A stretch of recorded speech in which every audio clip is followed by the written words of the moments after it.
boca, hoy no tenemos amplificación, seguramente van a tener dificultad para escucharme, así que a no ser que alguien tenga un inconveniente, sobre todo ustedes que están en la primera fila, pero en teoría no tengo chance de contagiar a nadie.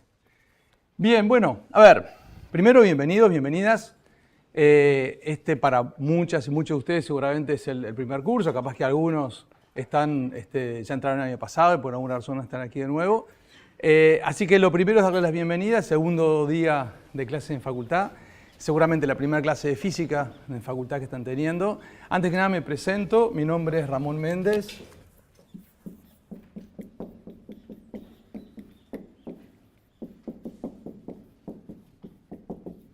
Yo soy físico de profesión, durante muchos años trabajé en investigación en física en varios países, trabajé durante mucho tiempo en lo que sucedió en el primer millonésima de segundo después del Big Bang y cómo que la naturaleza, digamos, o el universo era bastante diferente del que lo conocemos ahora. Y bueno, tratar de comprender y explicar por qué hay mucho más materia que antimateria en el universo. Ese fue durante mucho tiempo mi tema de investigación, de estudio. Después, hace unos 15 años, poco menos, 12 años, me dediqué a las políticas públicas, trabajé durante mucho tiempo, fui responsable de la política energética, no sé si vieron la transformación energética, los molinos de viento, todo eso, bueno, fue el trabajo que coordiné. Después trabajé mucho tiempo en cambio climático, fui el negociador de los acuerdos que se hicieron en París en el año 2015. Y ahora, bueno, trabajo, además en la facultad, tengo una ONG que trabajamos para la transición sostenible en América Latina, trabajo para organismos internacionales, gobiernos extranjeros, etcétera, en temas energéticos, pero también en temas de cambio climático y en general del desarrollo sostenible. Este curso, ya no sé cuántas veces lo di, creo que la primera vez hace 42 años que soy docente de esta facultad, en el medio he andado por una cantidad de otros países del mundo. Este curso creo que ya lo he dado, no sé, 30 veces en varias universidades del mundo, en varios idiomas diferentes, pero para mí siempre es una aventura. Siempre cada nuevo curso que empieza es una aventura, siempre trae nuevos desafíos para mí, nuevos aprendizajes, trato de incorporar siempre lo que aprendí de la vez anterior y la verdad que he tenido oportunidades de aprender cosas estos últimos 2 años con la pandemia y todo lo que eso implicó. Y este año además vamos a hacer un nuevo experimento, un nuevo aprendizaje para mí y para todos ustedes, porque vamos a tener acá presencialmente un conjunto de estudiantes, pero además se va a estar transmitiendo en directo por YouTube, seguramente también por Zoom en paralelo. Por ahora, la interacción la vamos a poder tener solamente con los que están aquí en clase. Después vamos a ver si podemos generar, como teníamos el año pasado, una interacción también con las personas que estén mirando en el Zoom y ver si podemos compaginar, que no va a ser fácil, además de las preguntas y las miradas y lo de todos ustedes, además también los que estén en su casa.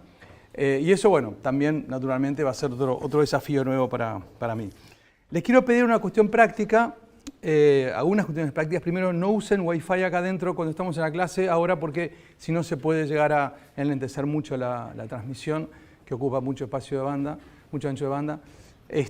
Y bueno, simplemente un tema. Bueno, como muchos otros que iremos viendo. A mí, naturalmente, me interrumpen en cualquier momento, preguntan, no en cualquier momento, si veo una mano levantada, le voy a dar la palabra en ese momento, terminaré la frase, terminaré la idea, pero no se preocupen que cualquier intervención que quieran hacer, voy a intentar escucharla. Como ven, siempre traigo hojitas, por más que lo he dado tantas veces este curso, me gusta organizar y tener una ayuda a memoria para no olvidarme las cosas que quiero ir compartiendo. Lo más importante para mí en este curso de Física 1, para ustedes, primer curso de Física de la facultad, es tratar de alguna forma romper con algún paradigma con el que ustedes usualmente vienen de la enseñanza preuniversitaria de ciencias. Aquí no vamos a tener una fórmula para aplicar, es decir, no es que vamos a tener un tema, que hay una fórmula, una expresión, un concepto claro, y eso es lo que se utiliza y a partir de ahí se resuelven los problemas. Lamentablemente la vida es bastante más complicada que esa. Ustedes lo que van a ver conmigo, lo que vamos a tratar de descubrir juntos, es desarrollar ciertas herramientas. Y las herramientas no es que terminó un tema y esa herramienta no la usamos más y pasamos a otro tema y viene otra herramienta y pasamos... No, en realidad el conocimiento es uno solo.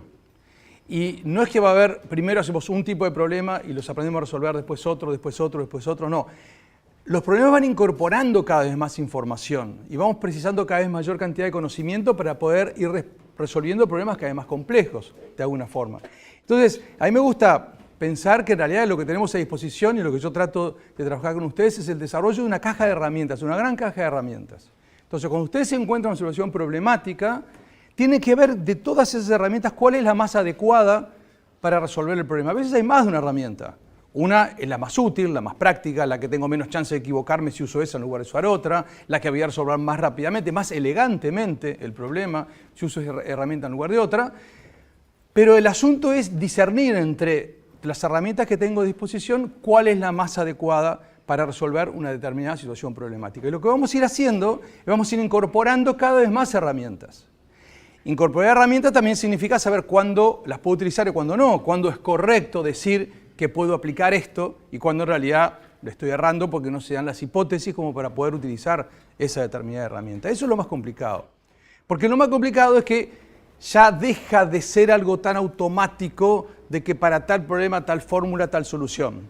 Acá tenemos que pensar, tenemos que aprender a pensar, tenemos que usar la intuición también muchas veces, tenemos que usar nuestra creatividad, que también a veces la tenemos media escondida en determinados tipos de formaciones, y sin todo eso, o con todo eso, es mucho más fácil encarar el proceso de enseñanza de ciencias a nivel universitario, porque de eso se trata. Ese es el camino que vamos a empezar a recorrer juntos, a aprender ciencias a nivel universitario, en un contexto universitario, donde, como les digo, el tema es tratar de integrar el conocimiento y de ese conjunto de información que yo tengo, de conjunto de conocimiento, de herramientas que voy adquiriendo, ver de qué manera las utilizo de la forma más inteligente, más creativa, más práctica para resolver los diferentes tipos de problemas que vamos a ir enfrentando. Hay una palabra que a mí no me gusta nada, que es alumno, alumna. Alumno es la palabra de origen griego, quiere decir alumini. A es la negación, es un prefijo de negación, y lumine viene de la luz. Entonces, el alumno es el que no está iluminado. Entonces llega un profesor, arriba de una tarima, bien altito, arriba de todos ustedes, por supuesto, y los ilumina. Y eso es lo opuesto de un proceso de enseñanza universitario y en particular de ciencias. Yo no voy a iluminar a nadie. Ustedes se van a iluminar solos. Yo simplemente lo único que voy a hacer es tratar de que la luz que ustedes tienen fluya lo mejor posible. O sea, es acompañarlos a ustedes en el proceso que cada uno tiene que hacer para poder ir aprendiendo cómo enfrentar con las herramientas de la física la resolución de problemas de lo que ocurre en la naturaleza, y luego eso lo van a aplicar a desarrollo de ingeniería, que para eso es que están ingresando a la facultad. Pero además de tratar de trabajar juntos conocimientos de física y el desarrollo de herramienta, el uso de la ciencia a nivel universitario, otra cosa que yo voy a tratar de ayudarlos es autoadministrarse. Es decir, ustedes vienen al liceo, en el liceo tienen las materias, 40 minutos, escritos, cumplir horarios, les pasan listas, una cantidad de cosas que de alguna forma los ayudan a autorregularse, ¿no? A autoadministrar el tiempo de ustedes. Acá eso desaparece.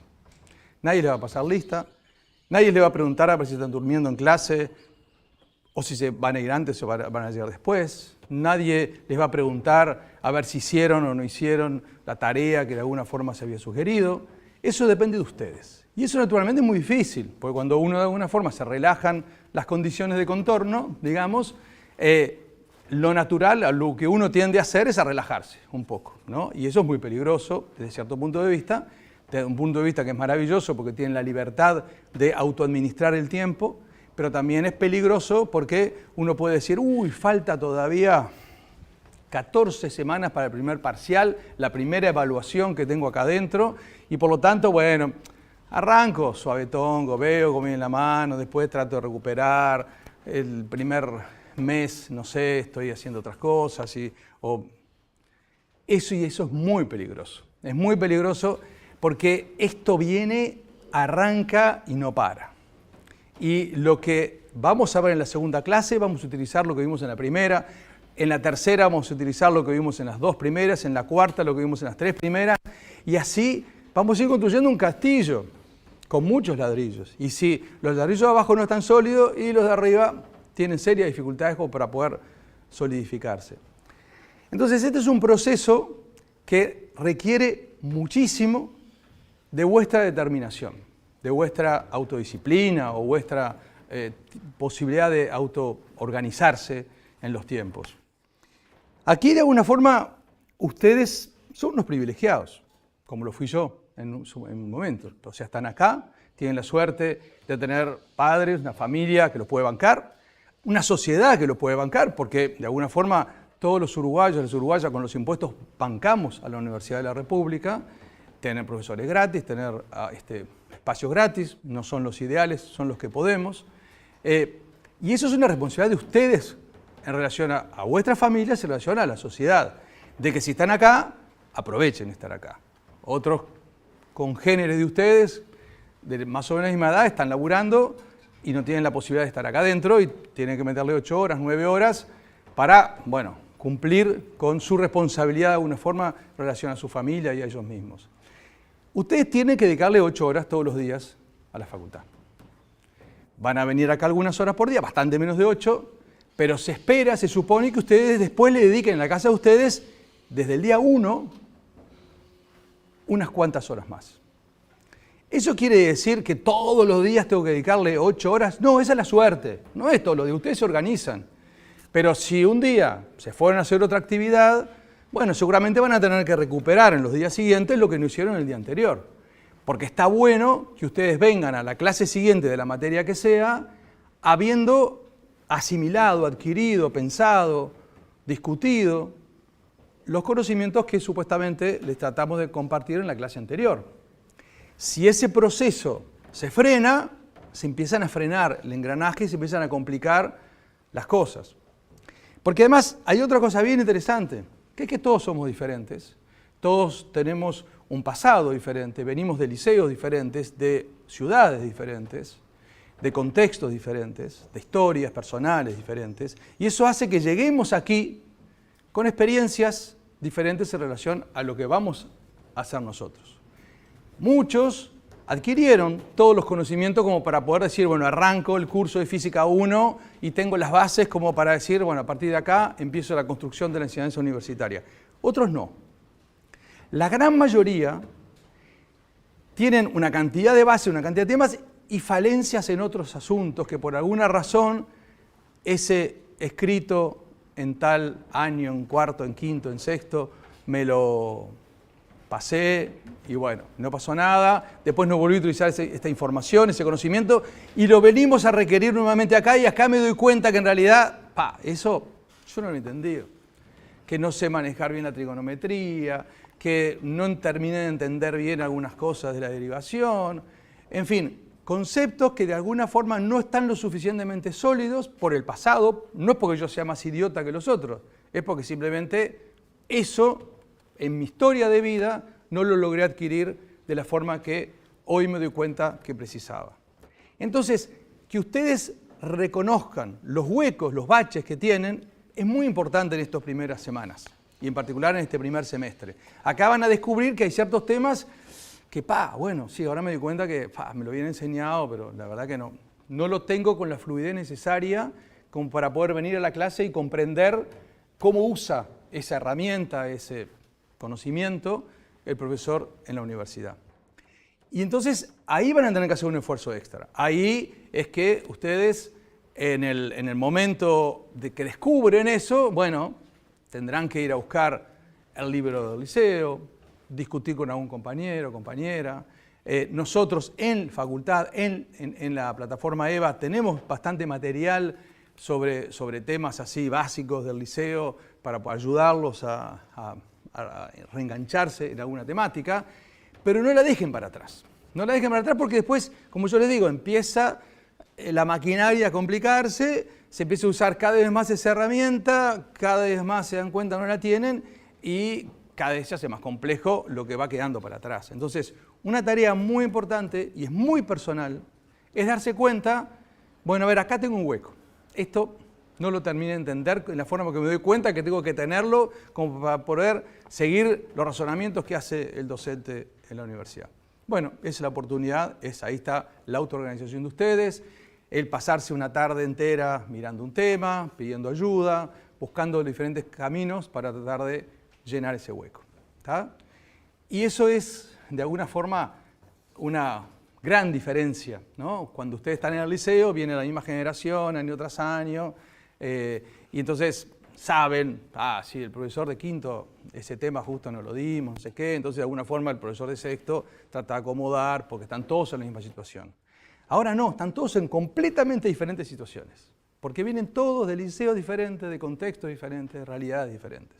Entonces, bueno, yo trato de hacer un promedio, trato de tratar de llegar a la mayor cantidad de ustedes, pero ahí va a haber temas que capaz que lo digo 2 veces y hay 4, 5, 10, 15, 20 que no lo terminaron de captar porque se están dando cuenta que hay una base que no está. Y bueno, eso es tarea de ustedes, con la ayuda nuestra, ni que hablar, con el acompañamiento nuestro, pero es tarea de cada uno tratar de ir acomodándose para tratar de igualarnos, lo cual es una palabra bastante contraeducativa, por decirlo de alguna forma, porque vamos a seguir siendo, por suerte, siempre diferentes, pero de alguna forma igualar lo más posible los conocimientos previos como para poder aprovechar los cursos que vamos a ir haciendo nosotros aquí. La responsabilidad también pasa por otra cantidad de cosas, ¿no? Acá no tomamos lista, no tomamos asistencia, no hay restricciones muy importantes. La única restricción para mí es que no nos molestemos entre nosotros. Es decir, si uno quiere venir a leer el diario, medio arcaico eso de leer el diario, pero a venir con el celular a mirar noticias, bueno, más allá ahora del pedido de que no usen Wi-Fi por un tema del ancho de banda, de la transmisión, pero si quieren venir a mirar el celular, pueden venir a mirar el celular. El único tema es que no molesten al de al lado, o sea, que si aparece un emergente ahí, que no haga ruido, nada más. Pero, como siempre, cada uno elige estar o no estar, lo importante es que nos respetemos entre nosotros.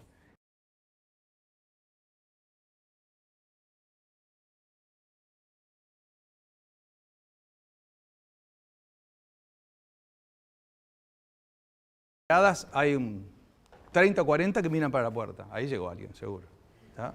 Entonces, ese instante de distracción es una distracción. O cuando alguien se va antes, bueno, a veces se tiene que ir antes. Si alguien tiene que ir antes, que se siente cerca de la puerta para irse antes o tratar de no hacerlo. Son 90 minutos de clase, no es tanto tampoco. O sea, cada uno en su ritmo hace lo que quiere mientras que no moleste a los demás y no me moleste a mí. Punto. Esa es la única regla, lo cual también es complicado, porque a veces tengo la tendencia, a ver, me perdí, no sé qué está diciendo, chao, bueno, agarro el celular, me doy otra cosa. Y esa actitud que es humana, totalmente a todos nos ha pasado, de a veces cuando me desconecté y me voy para otro lado, hasta porque tengo que aceptar que mis debilidades, y eso a todos nos cuesta aceptar nuestras debilidades, pero de alguna forma ahí está el acompañamiento que yo quisiera hacerles a ustedes. ¿Cómo es esto del curso? A ver, en muchos momentos, y ahora la primera instancia de evaluación son los parciales después de las 14 primeras semanas de clase, en muchos momentos seguramente van a sentir desazón, van a decir, pero esto yo que estudiaba ingeniería, a mis amigos decían, vos estás en sexto de ingeniería, vos sos el craquito de la generación, no sé cuánto, y de alguna forma orgullosamente así lo podían sentir. Llegar acá y por ahí ver que esto va rapidísimo, es otra cosa, y me doy cuenta de todos los baches que tengo y cómo me cuesta, eso puede generar desazón. Sí, efectivamente. A todos nos ha generado desazón el salto que se da de estar en un espacio controlado, con scriptos, con docentes con horas determinadas, con temas bien concretos que hay que ir aprendiendo y salvando y después se pasa al tema siguiente. A esto que está acá puede generar mucha desazón. Lo más importante es que ustedes no se desanimen. Nadie les regaló llegar hasta acá. Si llegaron hasta acá es porque tienen saladas capacidades para poder llegar hasta acá. No se confundan, si llegan acá y no entienden una cantidad de cosas y se pierden, no se confundan, no se pongan en juego ustedes no están en juego acá. Lo que puede estar en juego es la educación que recibieron, el contexto en el que tuvieron que pasar una cantidad de cosas. O sea, si sienten esa sazón porque de alguna forma están perdidos o les pasa, o no entiendo nada y no sé cómo encarar, no me dan los tiempos, yo les diría que es normal, que no es algo de incapacidad de cada uno, sino que es parte de este proceso de salto de la enseñanza preuniversitaria a la enseñanza universitaria y más todavía en los temas de ciencias. Pero recuerden, nadie les regaló llegar hasta acá. Si llegaron hasta acá fue por méritos propios. Confíen en eso, crean en eso, cuando lleguen los momentos de desazón y de decir, ¿pero qué? Estoy perdido, no entiendo absolutamente nada. Y viene esa la pregunta mágica, ¿esto será para mí? Nunca duden que esto pueda ser para ustedes. O sea, duden porque sí, se pueden equivocar, pueden decir, me gustaba y después se meten acá y se dan cuenta que no les gusta. Pero no porque que nadie se vaya porque se fue perdiendo, porque se fue, no era para mí, yo no sirvo para esto, yo no puedo. No, puede ser, estuve y no me gustó, estuve y me di cuenta que no es lo que quiero para mi vida y cambio. Eso está bárbaro. Pero no irse, si se llegan a querer ir, desde el lado de la derrota, por decirlo de alguna forma, sino desde la elección personal de que esto no me gusta. Por eso es que para mí lo más importante y lo que yo más los quiero acompañar es en ese proceso de decir, sí, ustedes pueden, si ustedes quieren, pueden. Por algo llegaron hasta acá. Tienen que adaptarse a otra forma de enseñanza, a otros ritmos, a otras exigencias, a otras velocidades, pero que pueden, pueden. Si uno mira los números de aprobación de primer año, no son los números ideales. Ahora vamos a ver un poco cómo es el asunto de la aprobación del curso, de la organización del curso, pero si uno saca más del 60% de los parciales, exonera y no tiene que dar examen, y en general no supera el 10% del conjunto de estudiantes que ingresa y que termina exonerando el curso de Física 1. Si uno saca menos de 25% del total de los dos parciales, pierde el curso y tiene que repetir el curso. Y en general no supera el 50% de estudiantes lo que aprueban el curso en la facultad, en la primera vez cuando se ingresa. Son números que pueden llegar a asustar mucho. Yo lo que les quiero decir es que está repleto el Uruguay de excelentes ingenieros que sufrieron mucho el primer año, que tuvieron dificultades para poder engancharse, que perdieron cursos, que perdieron los primeros exámenes y que igual se transformaron en excelentes ingenieros. Porque les vuelvo a decir nuevamente lo mismo. Todos somos diferentes, todos tenemos pasados diferentes, todos tenemos contextos diferentes y tal vez yo soy buenísimo y voy a ser buenísimo y voy a ser un gran ingeniero, pero el primer año me está costando. No abandonen, no se frustren, no se sientan mal por eso. Bueno, la carrera en lugar de hacerla en tantos años, la van a hacer en uno más. Sí, está bien, forma parte del proceso, son jóvenes, no hay apuro, tienen toda la vida por delante. Lo que sí, más importante es no se autocuestionen, no digan, esto no es para mí, qué horrible, yo no estoy entre los 10% elegidos. Acá no hay elegidos, acá simplemente hay gente que tiene experiencias diferentes o que puede adaptarse más a ciertas formas de aprendizaje, a otros les lleva más tiempo, pero si quieren, por algo están acá, nadie les regaló llegar hasta acá, si quieren, si les gusta, si se agarran, pueden llegar. Créanme que pueden llegar y que simplemente es una cuestión del trabajo de ustedes. Hay una metáfora que a mí me gusta mucho, yo no sé si alguien aprende piano, acá, toca el piano, bien. ¿Cuántas horas le dedicas al piano? Cuando podías ir a clase, ¿cuánto le dedicabas? Le dedicabas. Le metías, ¿no? O sea, ¿a vos te podía ocurrir que para aprender a tocar el piano, ir a ver toques o conciertos o lo que sea, escuchar, ver a la gente cómo toca y decir, mirá qué bueno, yo ahora ya aprendí, porque ya vi cómo alguien toca el piano? No. O sea, hay que sentarse, laburar y darle, ¿no? Y eso vale con el piano, vale con cualquier instrumento, vale con una cantidad de cosas de la vida. Bueno, lo mismo pasa con la enseñanza universitaria de ciencias en particular. No van a aprender física si simplemente vienen a clase y ven como el profesor sabe resolver los problemas o entiende. Sí, bueno, por algo estamos parados acá, porque de alguna forma aprendimos una cantidad de cosas. Ustedes tienen que laburar por ustedes, tienen que enfrentarse a los problemas, tienen que agarrar los problemas del práctico, tienen que equivocarse, tienen que ir para adelante. ¿Cómo hace el que aprende el piano? Tiene que equivocarse. Bueno, no me sale, voy para atrás, voy para adelante. Trato de mirar, escucho un buen concierto para ver, para inspirarme, para ver de alguna forma a dónde quiero ir, cómo toca el instrumento una persona que yo respeto. Está bien, sí. Vean las clases, lean el libro, vean lo que hacen los docentes, pero ustedes, es irreemplazable el laburo de ustedes.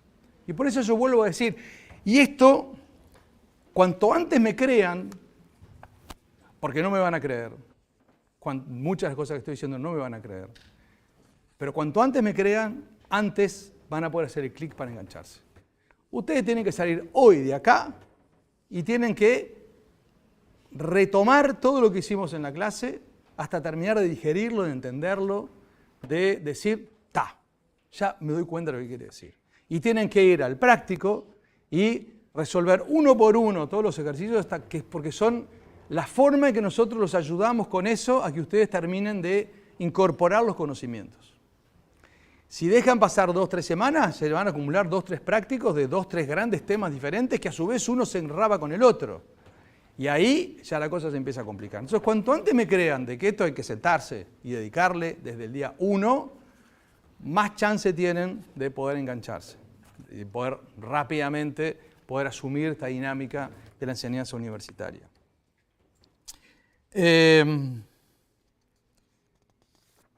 ¿Alguna pregunta hasta acá? Bien. ¿Cómo es este curso? Y después otra cosa muy importante también. Seguramente ustedes ya lo saben, pero yo se los quiero repetir. Una cosa que está buenísima es trabajar en equipo. Trabajar con un compañero, una compañera, no necesariamente amigo de toda la vida, no necesariamente del mismo liceo. Mejor si no es del mismo liceo. Mejor si viene con experiencias diferentes, viene con conocimientos diferentes, con pensamientos diferentes. Mejor, más me va a servir. Y más yo le voy a servir a él o a ella.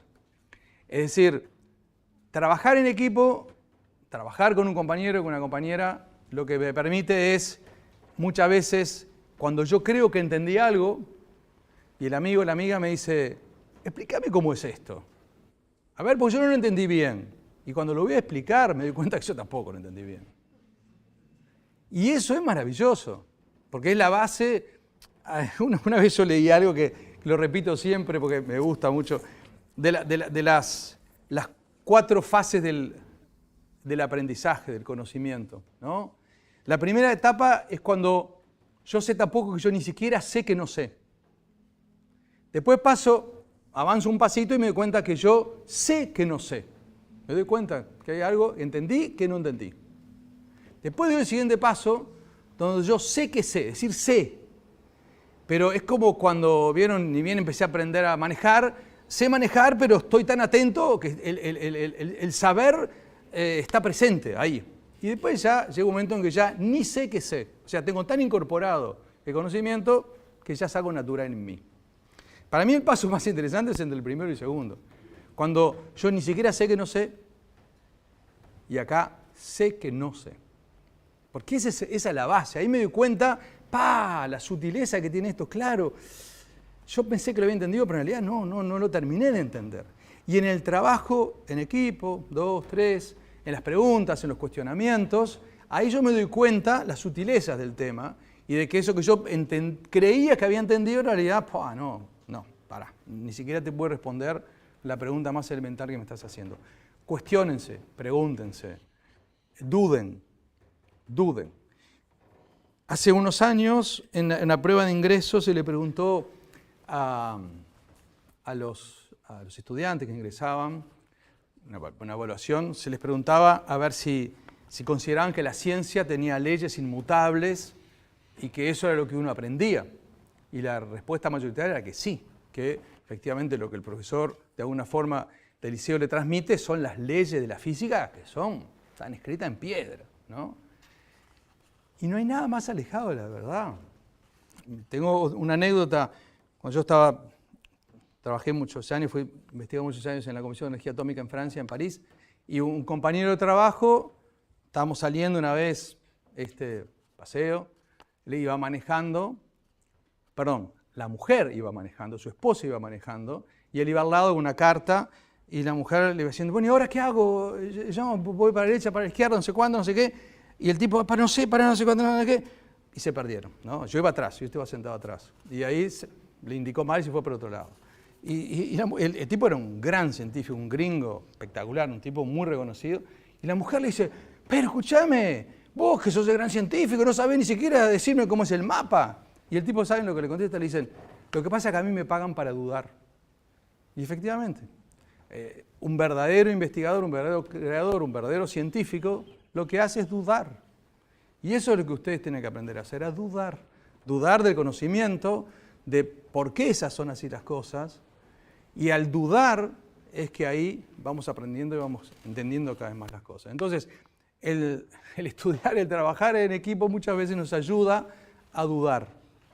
Dudar no hay que confundirlo con no saber, con incapacidad, con no sirvo, con no puedo, con no entiendo nada. Dudar es parte del proceso de aprendizaje. Es pasar del yo ni siquiera sé que no sé al yo ahora sé que no sé. Y cuando estoy parado del sé que no sé, ese es el momento donde realmente explotamos. Explotamos en nuestras capacidades de adquirir cosas.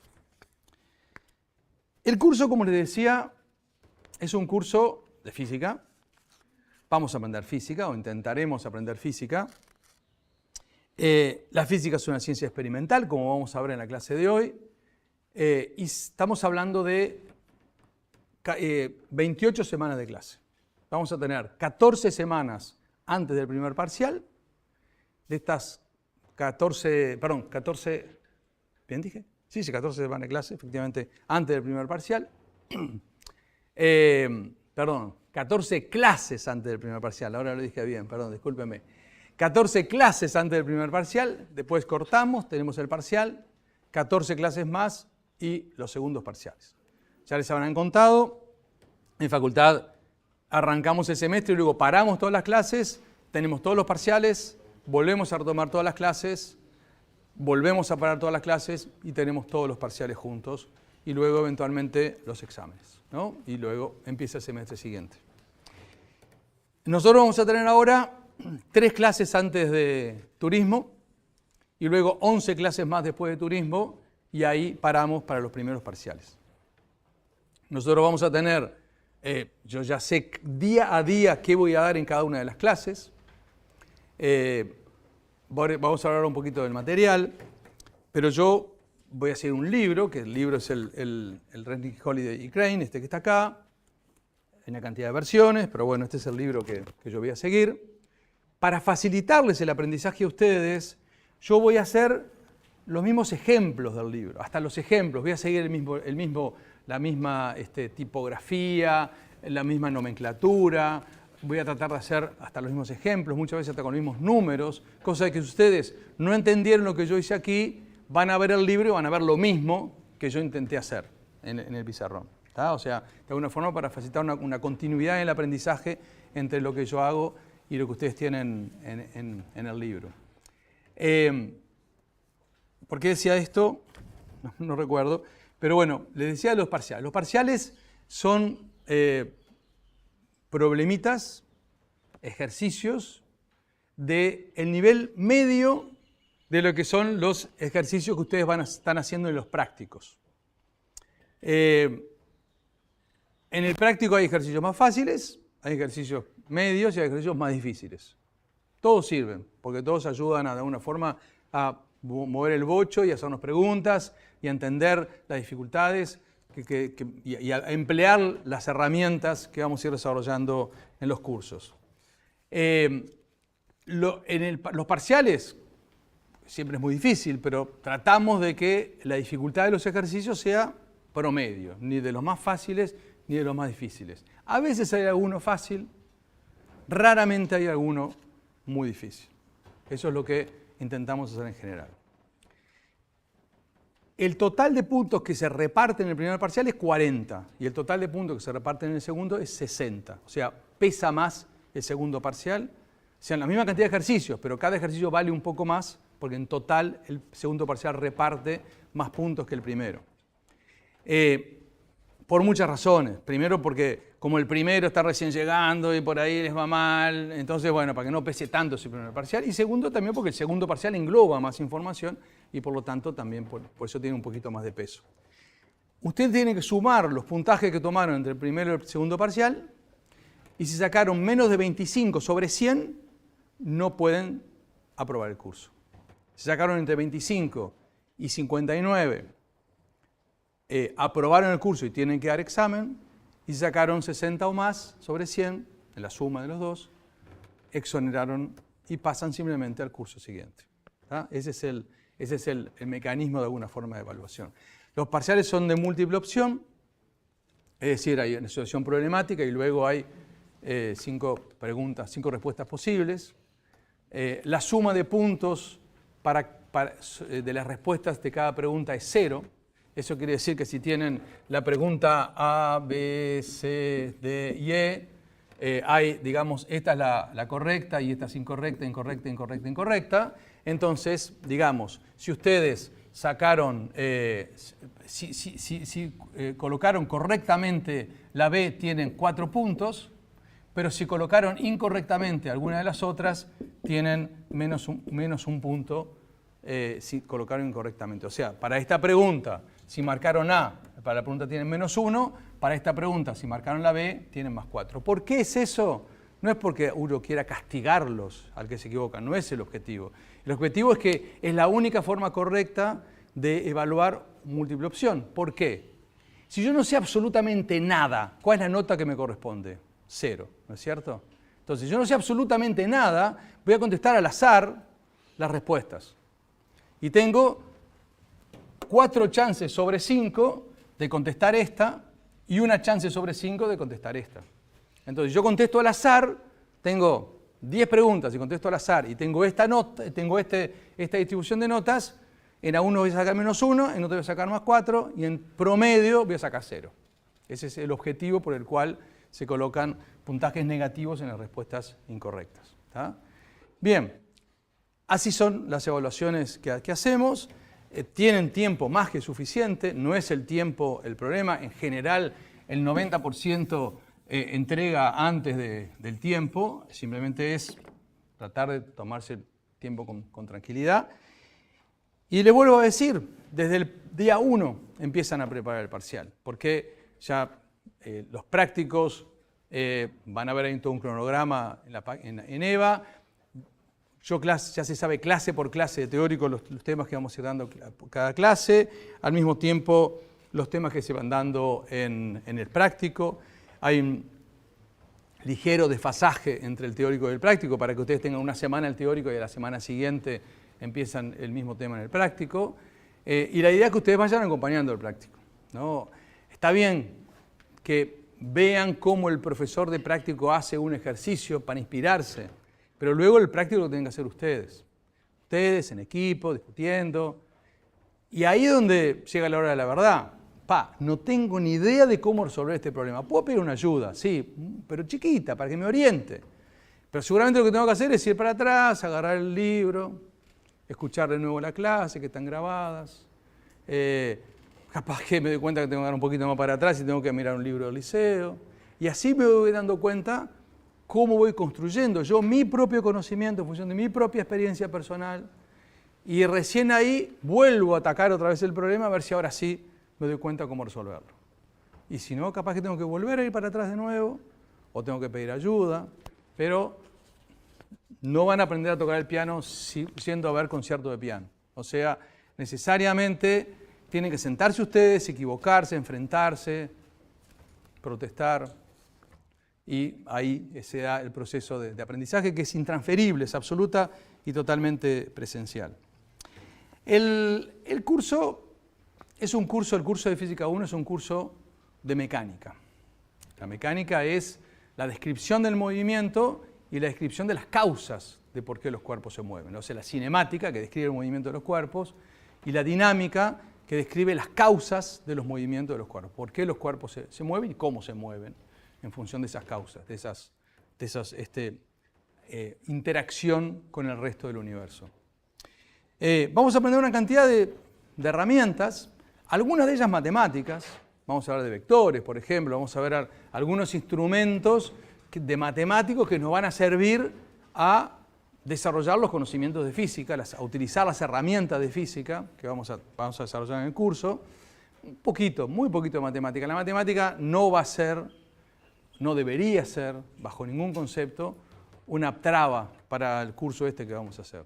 Es cuando varias cosas que voy a hacer, por ejemplo, voy a hacer integraciones, pero créanme que ni se van a dar cuenta que hacemos integraciones, ¿no? O sea, van a ver de qué manera vamos a ir integrando. O sea, vamos a hacer todo el esfuerzo para que la matemática no sea el obstáculo, pero sí vamos a ir desarrollando algunos instrumentos de matemática que son absolutamente útiles para describir la cinemática y la dinámica de los cuerpos.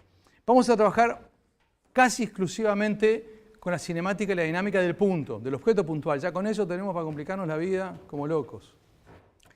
Pero después también vamos a ver la cinemática y la dinámica de cuerpos sólidos. Es decir, un punto puede ser un granito de arena o puede ser un elefante, o puede ser un tren. Lo importante cuando hablamos de un punto es un objeto que puede ser extenso como este marcador, pero que todas las partes del cuerpo se mueven exactamente de la misma manera. Si todas las partes del cuerpo se mueven de la misma manera, entonces es asimilable a un punto, cualquier punto.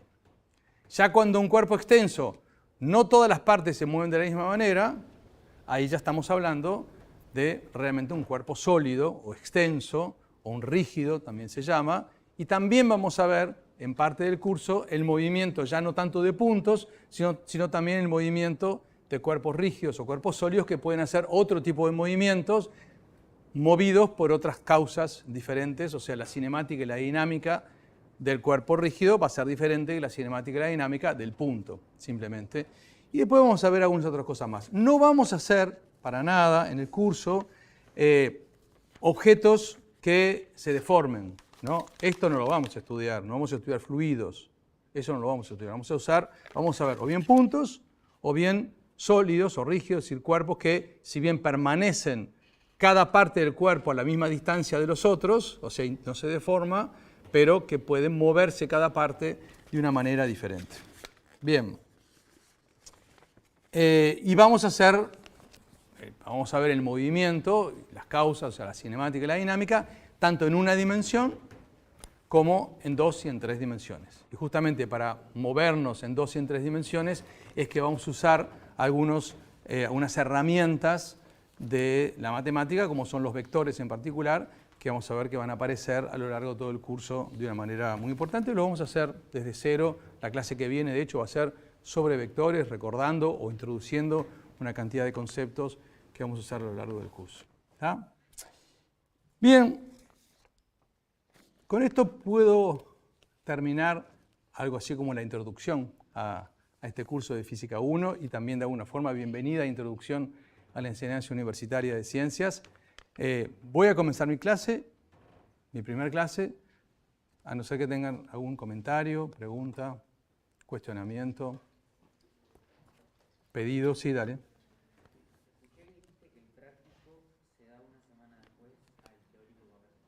Sí.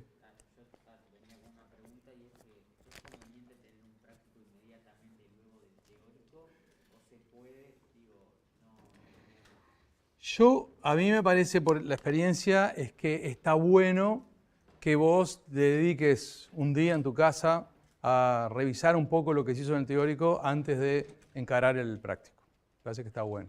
¿Está? Ustedes tienen una cantidad de herramientas, es decir, tienen varios teóricos en paralelo, presenciales. Mi teórico en particular se transmite en tiempo real por YouTube, seguramente también por Zoom, vamos a ver si lo podemos hacer. Esto va a estar Joaquín, en 24 horas está colgado.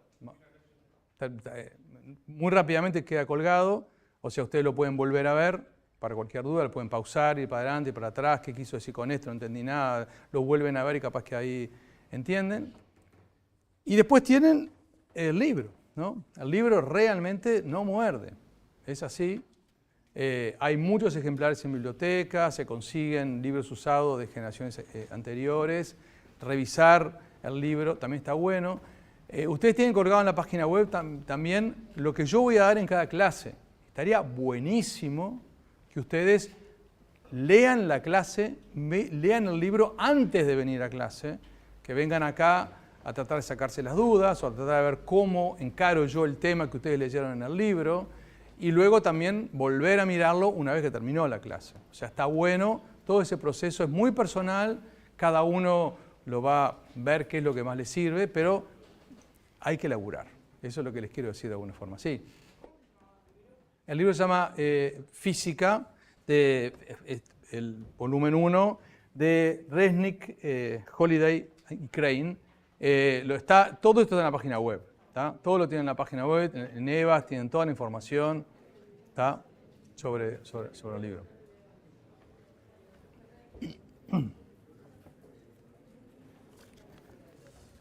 Bueno, ¿alguna otra pregunta?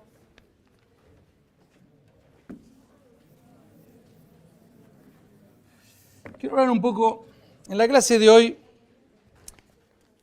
vamos a hablar de las mediciones. Sí, dale.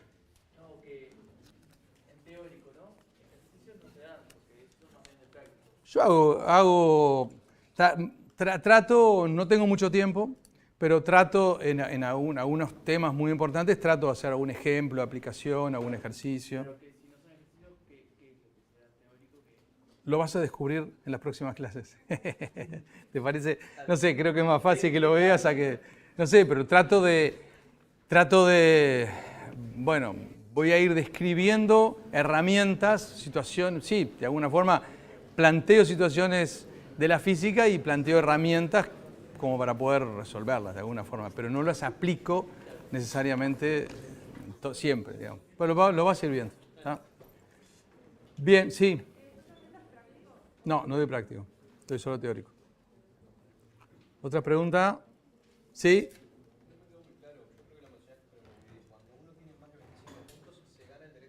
Exacto. Si te hagas entre 25 y 59, ganás derecho a dar examen, en la suma de los 100 puntos que se reparten entre los dos parciales. Todo eso está en la página de EVA, todo, hay foro, discusión, hay una cantidad de instrumentos que tienen ustedes para sacarse dudas, están los prácticos, están los teóricos, están las clases grabadas, están los foros en EVA, está el libro, ni que hablar, ¿tá? Están los compañeros para discutir, todo eso. Tienen una cantidad de opciones diferentes para cada uno buscar cuál es la que más se adapta a las características de cada uno. Bien, yo les decía que la física es una ciencia experimental. Como ciencia experimental está permanentemente sujeta a que un experimento tire por tierra algo que creíamos durante siglos de que era así, ¿no?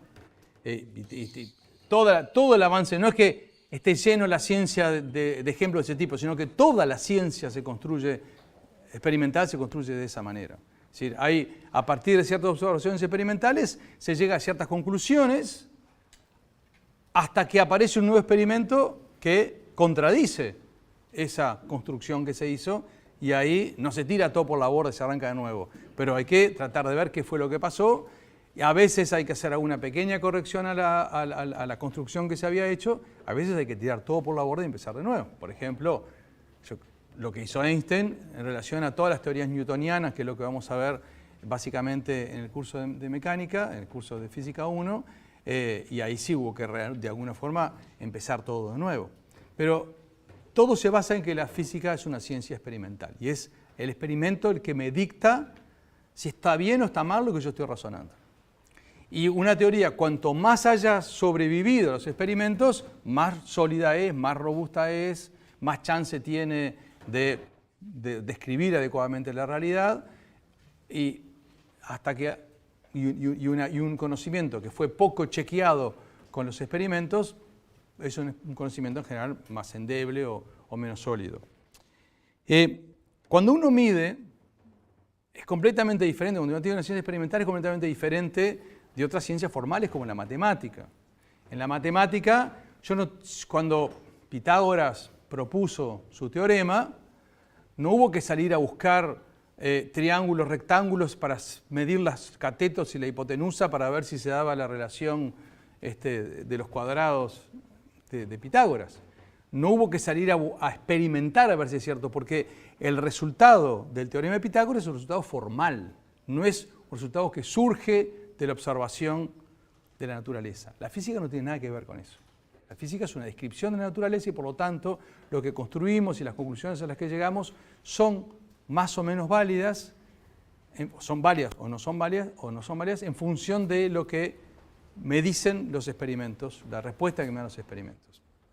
Cuando uno mide, lo que hace es compara.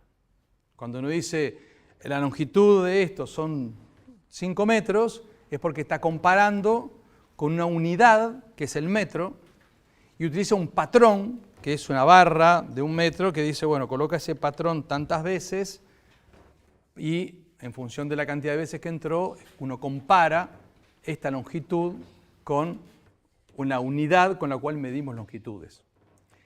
El proceso de la medición, por lo tanto, es un proceso en ciencias natural, pero en física en particular, absolutamente central.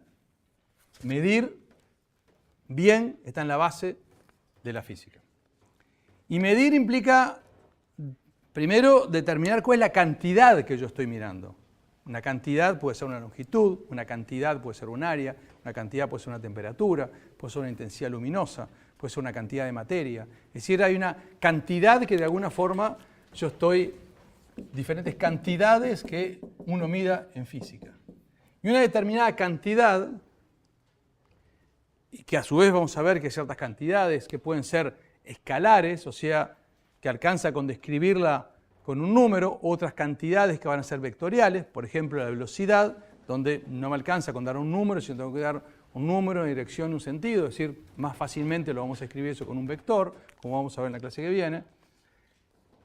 Pero yo una determinada cantidad la comparo, cuando mido la comparo con la unidad que estoy utilizando para medir esas cantidades. Entonces, por ejemplo, cuando estoy hablando de una longitud, cuando la cantidad de longitud, la unidad que suelo utilizar es el metro o cualquiera de sus múltiplos o submúltiplos, el centímetro, el kilómetro, diferentes unidades que simplemente son o fracciones de ella o múltiplos de ella.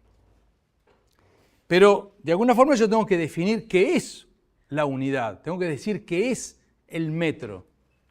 Preciso lo que se llama un patrón.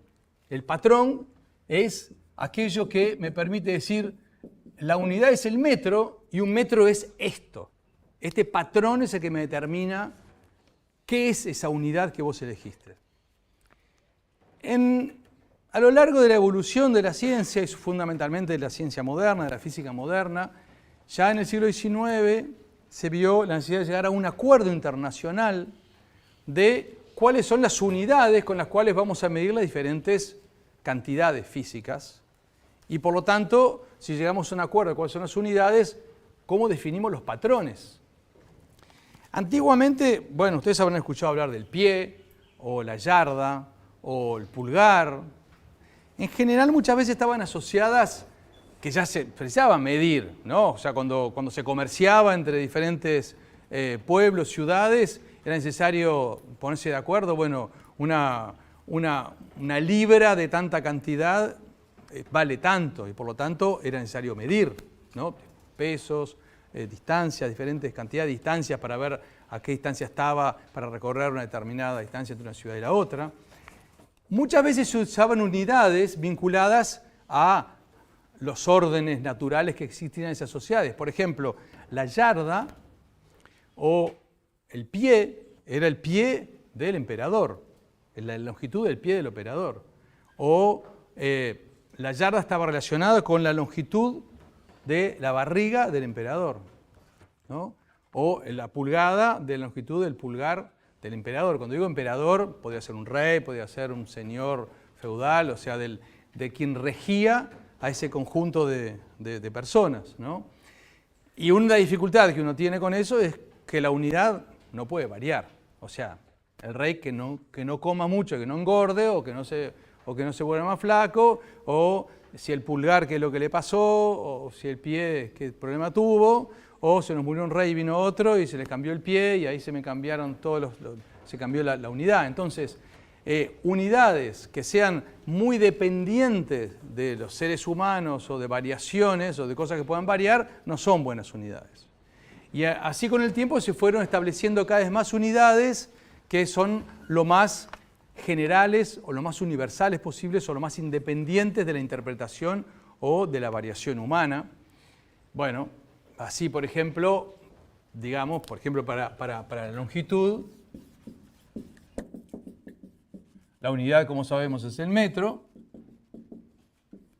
La que se utiliza más regularmente en el mundo. Hay otras que se siguen utilizando. Hay algunos países que de alguna forma permanecen bastante por fuera del sistema internacional y que usan otro tipo de reminiscencias de culturas más bárbaras y siguen usando pies o pulgadas o cosas por el estilo, o yardas.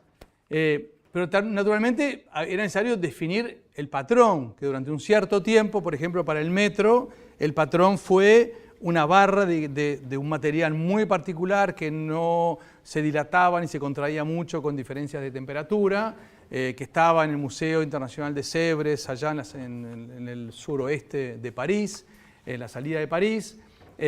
Y bueno, y el patrón era eso. Entonces cada tanto iban de diferentes laboratorios del mundo, se comparaban el metro con ese metro que era el patrón mundial que estaba en París, y en función de eso calibraban su propio metro y se iban cada uno a su laboratorio, a su país, y se llevaban lo que era el metro porque se estaban comparando con el patrón que estaba ubicado en París.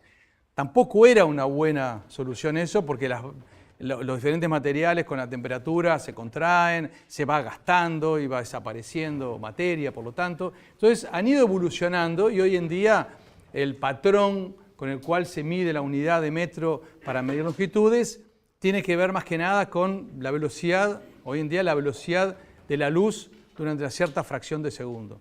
O sea, cosas mucho más universales, mucho más independientes del hombre, más de la naturaleza misma de la física. Y así con otro tipo de cosas. Por ejemplo, si hablamos de tiempo, de una cantidad como es el tiempo, bueno, la unidad que utilizamos es el segundo.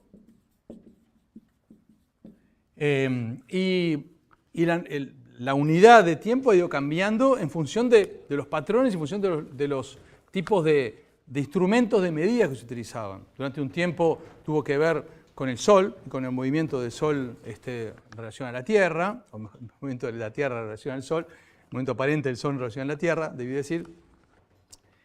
Luego con el péndulo, que fue un gran hallazgo en la historia, el péndulo que hace un movimiento regular y de esa forma fue la que se pudo medir o determinar el patrón de segundo. Luego, más adelante, en relación a la frecuencia de vibración de determinados cristales, los cristales vibran y el periodo de vibración es lo que se puede asimilar a un segundo. Bueno, hoy en día también la definición del segundo está asociada a la frecuencia o el periodo de vibración de determinadas moléculas. Las moléculas tienen una frecuencia de vibración natural y esa frecuencia o el inverso de esa frecuencia, el periodo, es lo que tantas veces esa frecuencia tantas veces ese periodo es lo que se representa por un segundo. ¿Tá? También medimos masas. La unidad es el kilogramo. Y también aquí, bueno, hay diferentes, hoy en día también había un kilogramo patrón que estaba en el Museo de Sèvres, en las afueras de París, y cada tanto los laboratorios diferentes del mundo iban y comparaban su kilogramo patrón con el patrón universal que estaba ahí, iban corrigiendo y en función de eso cada uno tenía su patrón, su kilogramo patrón, como para saber lo que era un kilogramo. Hoy en día también se asocia con algo mucho más general e independiente de los seres humanos, que es la masa del núcleo de carbono. Entonces, en función de un kilogramo son tantos 10 a la no sé cuántas veces la masa del átomo de carbono, ¿no? Y entonces, de esa forma es que se establecen cosas más generales. Lo que se ha visto, y desde el siglo XIX que se ha creado esto, es que es posible identificar 7 unidades fundamentales. Esas 7 unidades fundamentales están reconocidas por lo que se llama el Sistema Internacional de Unidades.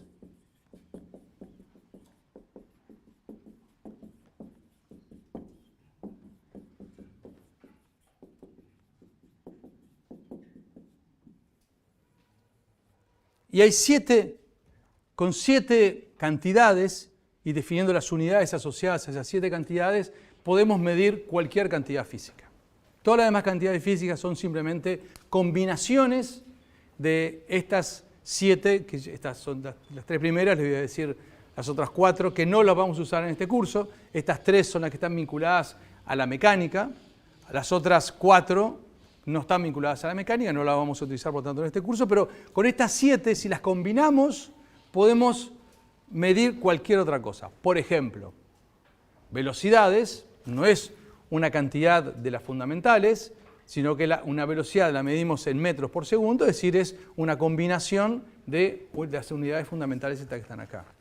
Hay algunas cantidades compuestas que la unidad respectiva no tiene nombre y otras que sí tienen nombre. O sea, por ejemplo, para medir velocidad usamos el metro por segundo, no hay un nombre para el metro por segundo, es metro por segundo. Por ejemplo, en cambio, para medir fuerzas usamos el newton. El newton es un kilogramo metro por segundo cuadrado. Pero le damos un nombre al kilogramo metro por segundo cuadrado, le llamamos newton. Y así con otras cantidades compuestas en la física, algunas, la unidad con la cual la medimos tiene un nombre propio, algunas no tienen un nombre propio, pero siempre son combinaciones de estas fundamentales que tenemos aquí. ¿Tá? Las otras son cantidad de sustancia.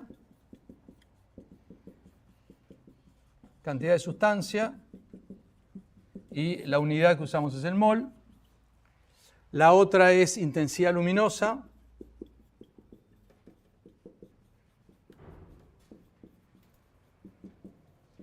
Y la unidad que utilizamos es la candela.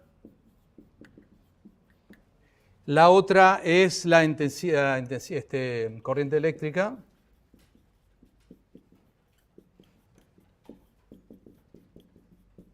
Y usamos el ampere. Y por último, la temperatura.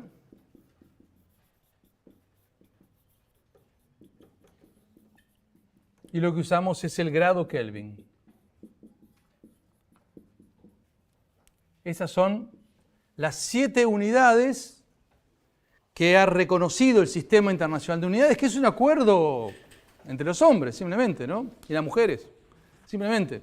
Nos hemos puesto de acuerdo que en el mundo, cuando hablamos en ciencia, definimos estas 7 unidades. Para cada una de ellas, en cada momento, la comunidad internacional se puso de acuerdo para definir un patrón que define qué es esa unidad, y con esas 7 unidades nos alcanza para medir cualquier otra cantidad física que se puede, cuya unidad de medida pues, es una combinación de estas 7 que están acá. Sí. ¿La longitud no está determinada a partir del tiempo? ¿La longitud? No. La longitud, la velocidad de la luz es una de las constantes que en física reconocemos como una constante universal, y la distancia que recurre... no entendí la pregunta. Sí, y efectivamente es la distancia que recorre la luz en un determinado tiempo. Para su definición del patrón utilizamos otros patrones. En este caso el patrón de segundo, de tiempo, efectivamente. Pero eso es para la definición del patrón, que no es lo mismo que para la definición de la unidad misma. Bien. Una cosa que es interesante es cómo, porque acá también hay líos, para así nos ponemos de acuerdo, qué es lo que se utiliza internacionalmente, ¿no? Y qué es lo que vamos a usar en el curso. ¿Con qué ¿cómo son los diminutivos de las unidades? Para metro es m minúscula, no es m mayúscula, metro es m minúscula. Segundo es s minúscula, kilogramo es kg minúscula, no es k mayúscula, g minúscula. Esos son convenciones simplemente. No es que si alguien pone k mayúscula, g minúscula está mal, no está mal. No es lo que usamos internacionalmente, o no es lo que usamos cuando hacemos ciencia. Para el mol es el mol, MOL minúscula, para candela es CD minúscula, el ampere es A mayúscula y el Kelvin no es redondito K o grado K, sino que es K mayúscula simplemente. Esas son los diminutivos de las unidades que usamos más frecuentemente. Bien. Después usamos también prefijos y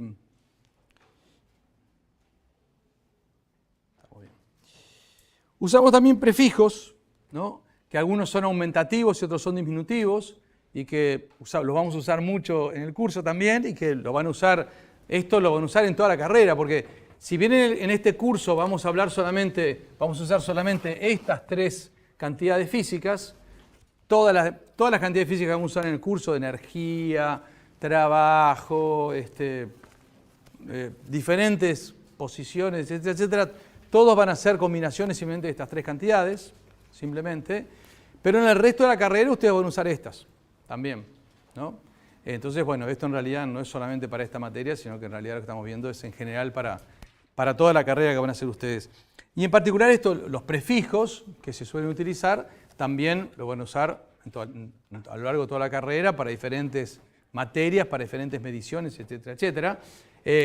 Por ejemplo, usamos el kilo con la letra K chica, que quiere decir 1000 veces, o el hecto con la letra H chica, que quiere decir 100 veces, pero también usamos el mega, que es con la letra M mayúscula, que son 1000 veces, o el giga, con la letra G mayúscula, que son 1000 millones de veces, o sea, esto es 10 a la 9, esto es 10 a la 6, esto es 10 a la 3, esto es 100, también el deca, que es por 10, o sea, un decámetro son 10 metros, un hectómetro son 100 metros, un kilómetro son 1000 metros, un megámetro son 1.000.000 de metros y un gigámetro es 1.000 millones de metros.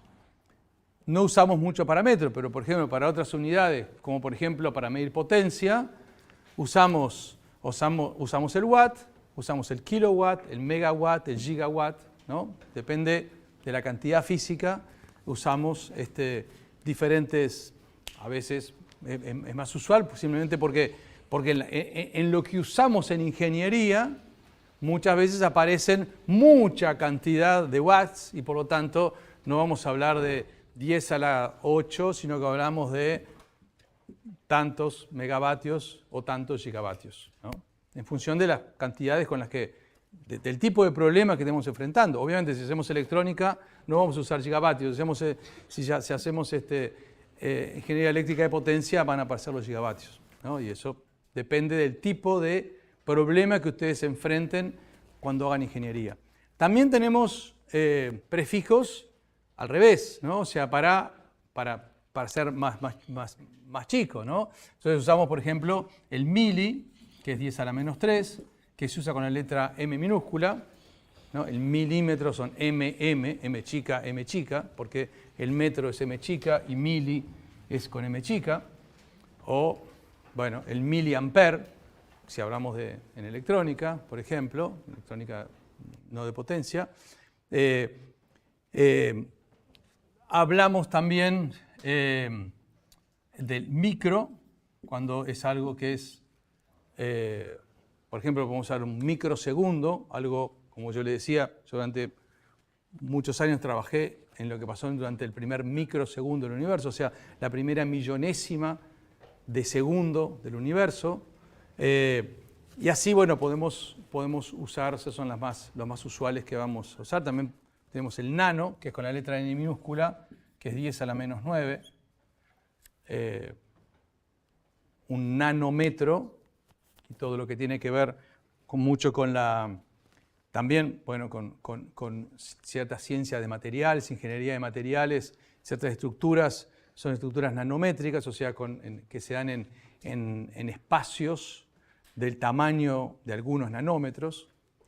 Pero bueno, para otras también naturalmente, si en temperatura, por ejemplo, podemos tratar de trabajar con microkelvin o incluso nanokelvin, tratar de llegar al cero absoluto, lo más cerquita posible del 0 Kelvin. Entonces, dependiendo del tipo de problema y el tipo de problema ya no de la física, el problema de la ingeniería, porque en definitiva todo esto que estamos aprendiendo de física es para poder hacer ingeniería, acá, en esta facultad al menos. En función del tipo de problema, el tipo de la situación en la que estemos, es que solemos usar este tipo de prefijos para aumentar o para disminuir la unidad fundamental. ¿Tá? Bien, lo que es interesante es que a partir de la ingeniería y la física dialogan permanentemente, por un lado porque la ingeniería se construye a partir de los conocimientos de la física que tenemos, pero al mismo tiempo muchas veces la ingeniería sirve para desarrollar la física. En particular, por ejemplo, si uno mira, lo que yo trabajé mucho tiempo, los grandes laboratorios de partículas del mundo solo son posibles debido a cientos o miles a veces de ingenieros que desarrollaron tecnología específicamente para poder hacer ciertas mediciones de mucha precisión. Entonces, para medir, los ingenieros muchas veces desarrollan instrumentos que específicamente permiten medir cosas absolutamente diferentes. Miremos, por ejemplo, yo anoté aquí un caso bien interesante de diferentes tipos de masa de objetos que hemos logrado medir para que vean que hemos logrado como humanidad construir instrumentos que permiten medir la misma cantidad que es la masa de un objeto, pero para objetos pero tan diferentes que para cada uno de ellos tuvimos que desarrollar instrumentos de medición específicos para eso. Fíjense la masa, por ejemplo. La masa del universo, que la logramos medir, es del orden de 10 a la 53. Esto expresado en kilogramos, ¿no? O sea, la masa del universo estimamos, son medidas indirectas, complejas, que tienen que ver a partir del movimiento de las galaxias, podemos inferir por las leyes de la física cuál es la masa, en función del movimiento de una respecto a la otra, cuáles son las masas que están en juego metidas ahí, en función de eso podemos inferir cuál es la masa del universo. Bueno, 10 a la 53 kilogramos. Ustedes se dan cuenta de lo que es 10 a la 53, ¿no? Hay un ejercicio bien interesante, que es que, para tener una idea, capaz que ustedes ya lo han hecho, yo creo que alguna vez en la vida vale la pena hacerlo, que es lo siguiente. Imagínense una hoja que tiene, no sé, 0,1 milímetro de espesor, por decir algo, no sé, y la doblamos una vez y tiene 0,2 milímetros de espesor. La doblamos una segunda vez y tiene 0,4 milímetros de espesor. La pregunta es, ¿cuántas veces la tenemos que doblar a esta hoja para que el doblez termine siendo de la altura del edificio más alto de la Burj Khalifa en Dubái? ¿Tá? ¿Cuántas veces la tenemos que doblar? Y la respuesta es asombrosa. La respuesta es que algo así como 20 o 22 veces, una cosa por el estilo.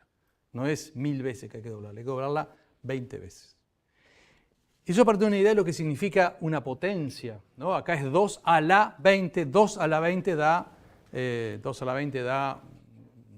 50 millones. ¿Tá? Entonces, si doblo 2 veces, multiplico por 50 millones, ese es el asunto. Acá es 10 a la 53. O sea, un 1 seguido de 53 ceros. Es un número que creo que se nos escapa a todos, absolutamente. No tenemos ninguna capacidad de ver lo que significa ese número. Pero bueno, hemos sido capaces también de medir, por ejemplo, la masa de la Tierra. Ya bajamos bastante. La masa de la Tierra son 10 del orden de, esto es del orden de, por supuesto, ¿no? 10 a la 25 kilogramos, con una técnica completamente diferente a la técnica con la que medimos la masa del universo. Medimos la masa de la Tierra, 10 a la 25 kilogramos. Bueno, si nos seguimos achicando, la masa de una persona, también no me digan qué gordo que es del orden de 10 a la 2 kilogramos, más o menos. La masa de un grano de polvo que podemos medir es de 10 a la menos 15 kilogramos.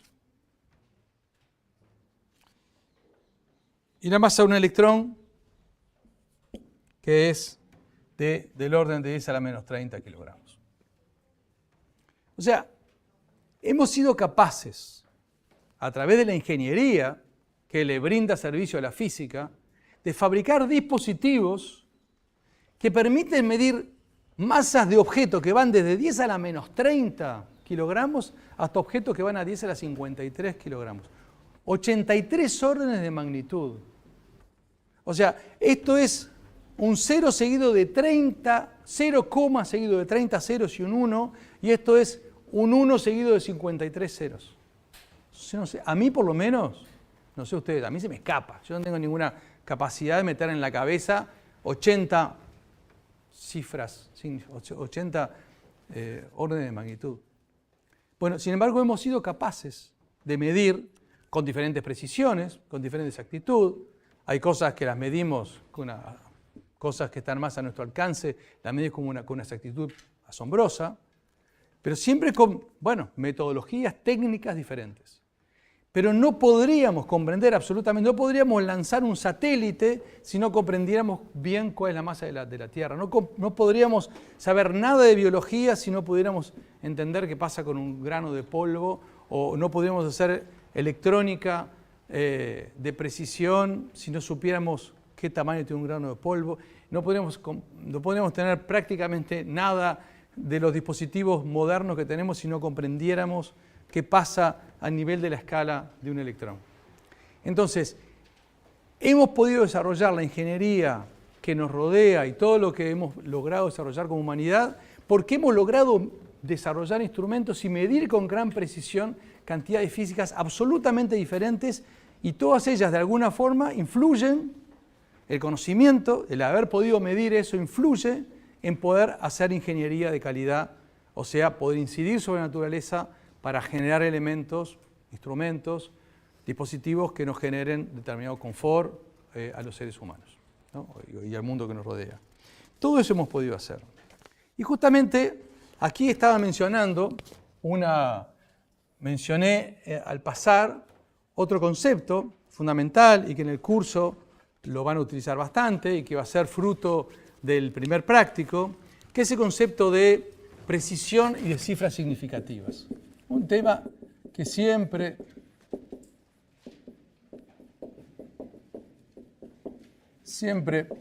genera preguntas.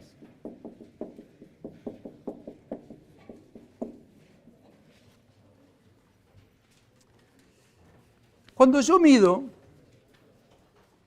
la medición que hago tiene una determinada precisión. La precisión depende pura y exclusivamente del aparato de medida que yo estoy utilizando. Si estoy utilizando un aparato de medida más preciso, voy a tener un número de mayor precisión. Es decir, si yo mido la longitud de esta tarima con una barra de metro, y tendré una precisión de metro. Si mido con 1 centímetro de obra, y tendré una precisión de 1 centímetro. Entonces, dependiendo de cuál sea la precisión del instrumento de medida con el que yo mido, es que voy a estar determinando la precisión y el número de cifras significativas que surge de mi proceso de medida. Y este es un tema enorme, porque hay un chiste de alguna forma tonto, que de alguna forma muestra la importancia que tiene el instrumento de medida y la precisión del instrumento de medida, ¿no? El comentario simplemente es, tengo una red para pescar peces en un determinado lago, y resulta, la conclusión a la que llego es que los peces en ese lago tienen todos al menos 5 centímetros. Y en realidad lo que sucede es que el paso de la malla de mi red tiene 5 centímetros, entonces un pescadito tiene menos de 5 centímetros y se escapa y no lo saco en la red, ¿no? Entonces, determinado tipo de asertividad en las afirmaciones que yo hago de lo que surge de un proceso de medida, surge de la precisión del instrumento de medición que yo utilizo, ¿tá? Cuanto mayor sea la precisión, o sea, cuanto mayor sea la posibilidad de comparar O sea, cuanto más chiquita sea esa posición, mayor número de cifras significativas voy a tener. Entonces, no es lo mismo si yo mido acá y voy a decir que tengo 5 metros, a que si yo logro medir esto, y supónganse que logro medir con un centímetro de mucha precisión, y resulta que son exactamente 5 metros, entonces escribiré 5,00, expresado en metros, ¿no? O sea, si mido y tengo exactamente 500 centímetros, y exactamente 500 centímetros midiendo con un centímetro, o sea, con un instrumento de medición que tiene como la precisión del centímetro, voy a expresar mi resultado como 5,00 metros, porque de este 0 estoy seguro, porque medí hasta acá. Ya después no sé. Pero si yo estoy midiendo con un metro, o sea, con la varilla es de 1 metro, no del centímetro, entonces solamente puedo decir esto, no puedo decir esto, no tengo ni idea de estos números que están acá. Eso tiene que ver justamente con lo que llamamos la precisión de la medida y por lo tanto el número de cifras significativas que surgen de ese proceso de medida. Y esto es muy importante porque yo, si no manejo bien las cifras significativas, puedo cometer 2 tipos de errores, garrafales los dos.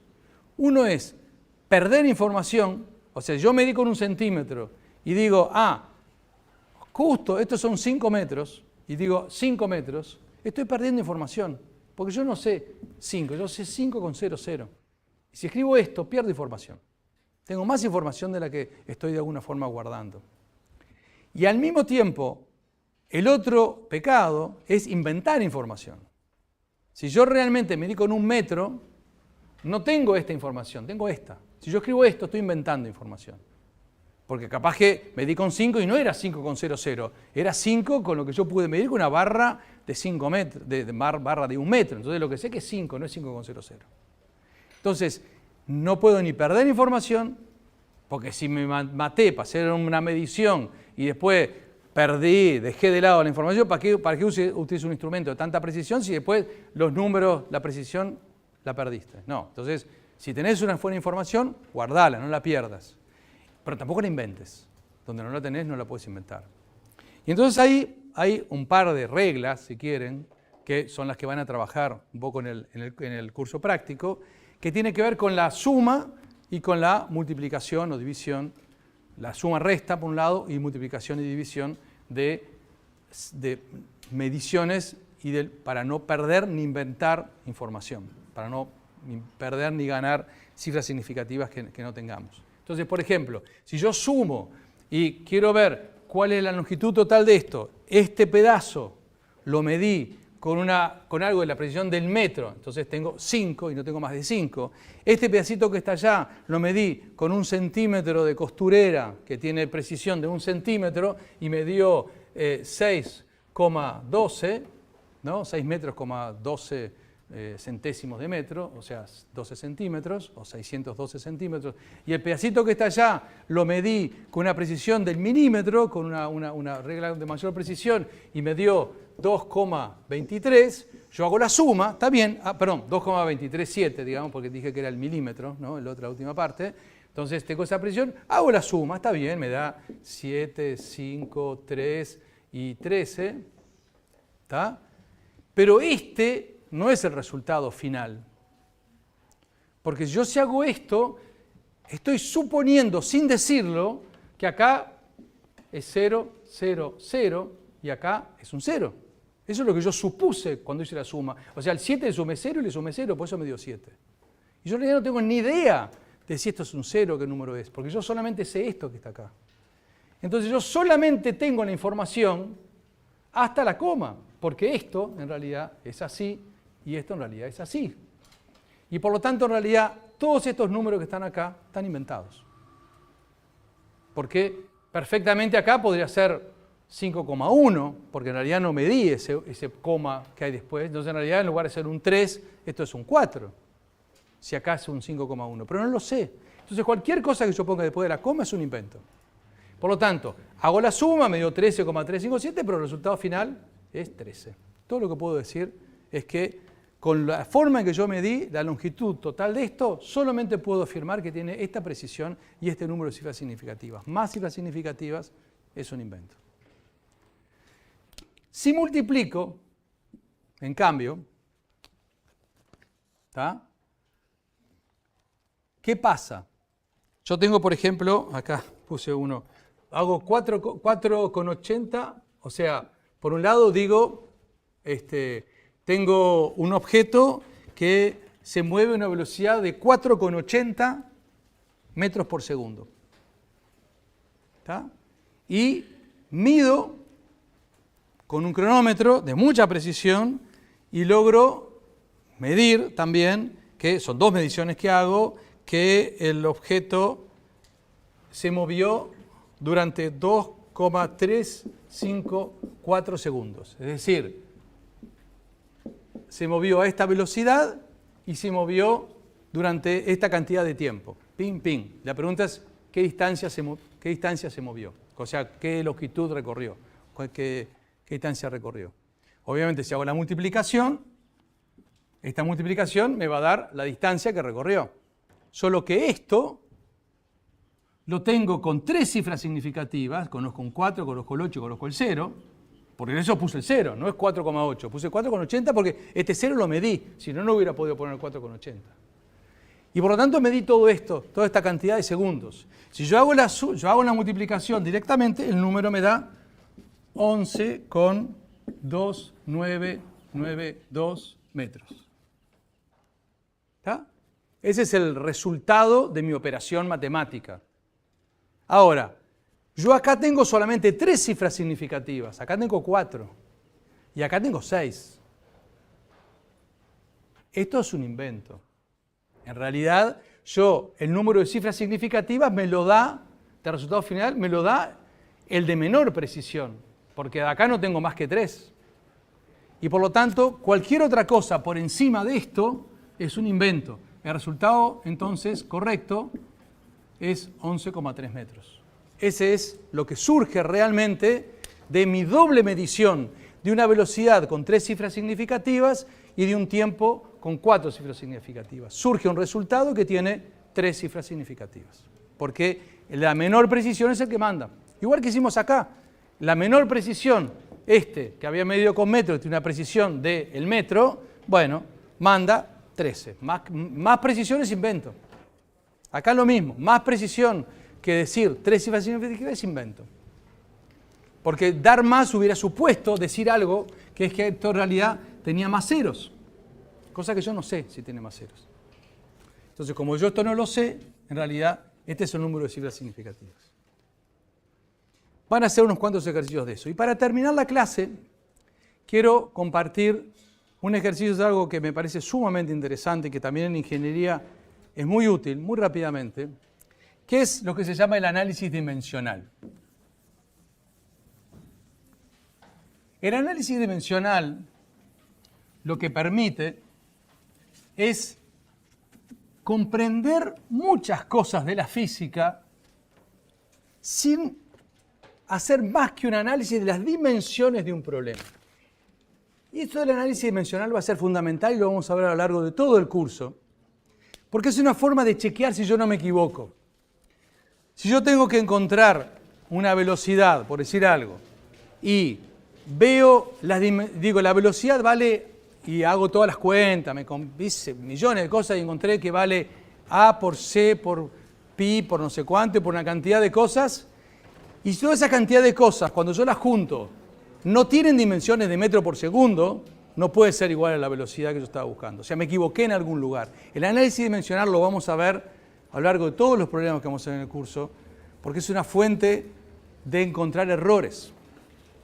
Y yo para eso les voy a hacer simplemente un ejemplo de algo para que vean de qué manera un análisis dimensional me puede dar una cantidad de información que yo ni sospechaba. Supónganse que yo estoy revoleando unas boleadoras. Y yo pregunto, bueno, tengo una masa determinada, o sea, una masa, un determinado valor de masa. El radio de giro es un determinado valor. ¿Está? Y la boleadora va a una determinada velocidad.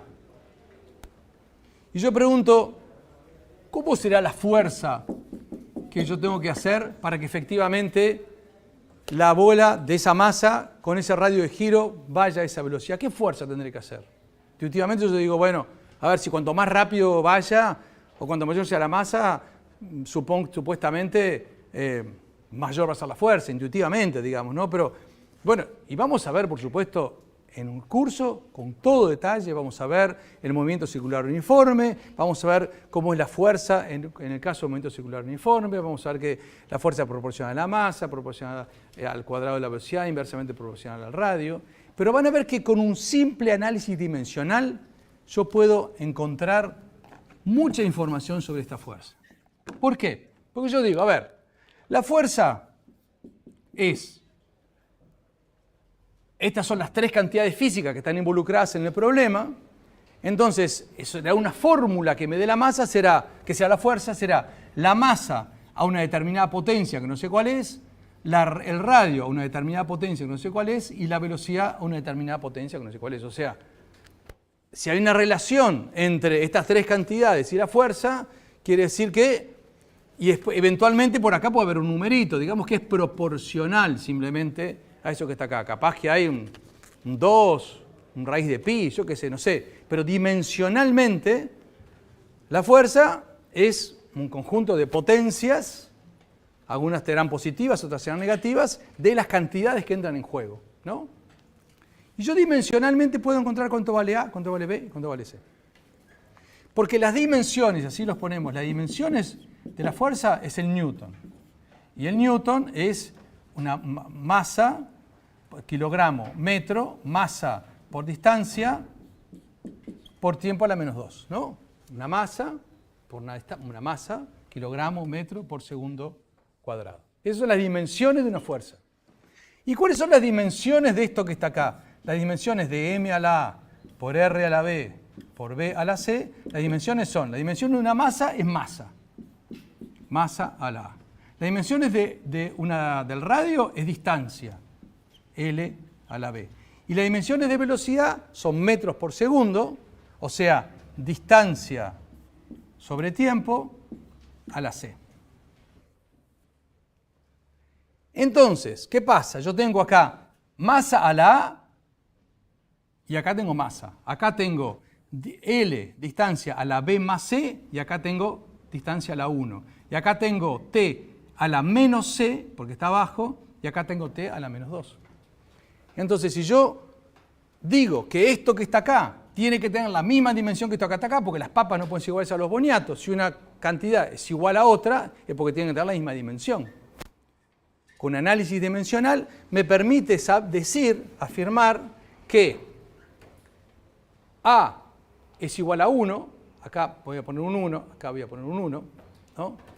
A es igual a 1, que B más C, porque tengo L acá y L acá, B más C es igual a 1, y que como acá tengo T a la menos C, entonces que C es igual a 2.